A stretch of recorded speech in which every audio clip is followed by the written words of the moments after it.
HarperCollins presents Summer at the French Café by Sue Moorcroft. Read by Georgia Maguire. Chapter 1. Kat halted in the act of sliding 2 novels into a crisp paper bag for a waiting customer as a dark-haired man sauntered into the book cafe, hands in pockets, a large backpack dangling from his shoulder.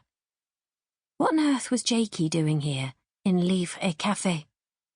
He'd been staying with her in her small apartment since last Wednesday, but this morning she'd almost been made late for work by them saying their goodbyes. He wasn't meant to return for 11 days. Jakey grinned as he caught her astonished gaze. Ignoring the wicked twinkle in his brown eyes, she switched her attention back to her customer. "That's €17.90, please." The woman, a sunburned Brit with a beautiful Welsh lilt, produced her payment card. "Friend said we must visit Parc Lemmel because it has something for everyone," she confided. "My kids are on the roller coaster and my husband's rowing on the lake." She leaned forward eagerly. "And for me, there's this lovely shopping arcade and your bookshop selling English novels.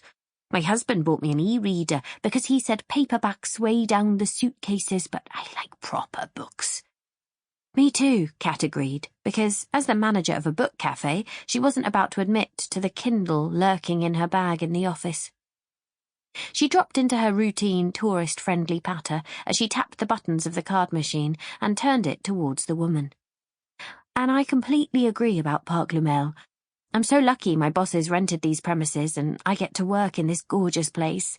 Eastern France's borders with Belgium, Luxembourg, Germany, Switzerland and Italy bring in loads of tourists, especially with Strasbourg being only 7 or 8 miles away and the River Rhine not much further than that." Looking impressed, the woman fumbled with a pair of glasses before squinting at the screen, giving Kat a moment to glance back at Jakey, who was still hovering in the background. His thick, dark hair flopped forward, and he waggled one suggestive eyebrow, making Kat's cheeks heat. She held out the bag to her customer. "Thank you. Enjoy your new books."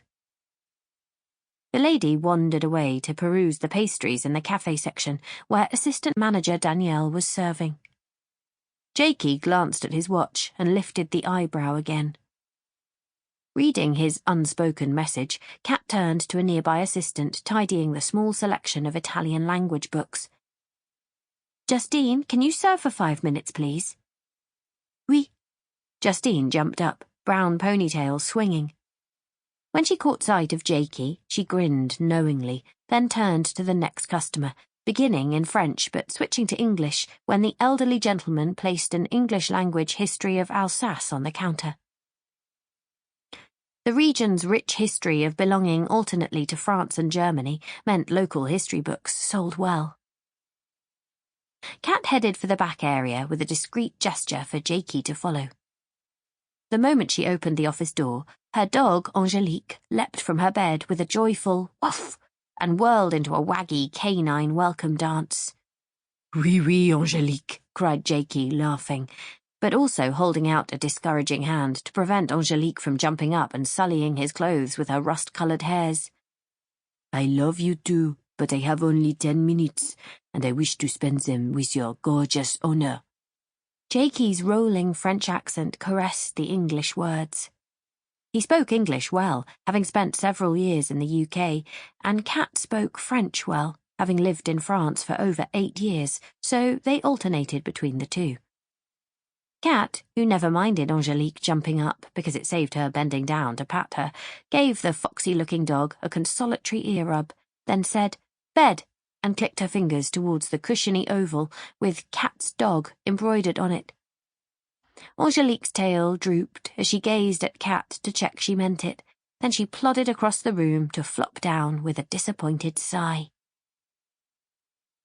Jakey dropped his backpack to the floor and then reached for Kat. She stepped into his embrace, curling her arms around his neck. "It's not even 5 in the afternoon," she said. "Shouldn't you be at the circuit?" At this time on a Sunday, she'd expected Jakey to be engaged with his job in the world of kart racing, which was what had brought him to Alsace from his base in Rennes in Brittany. Sample complete. Ready to continue?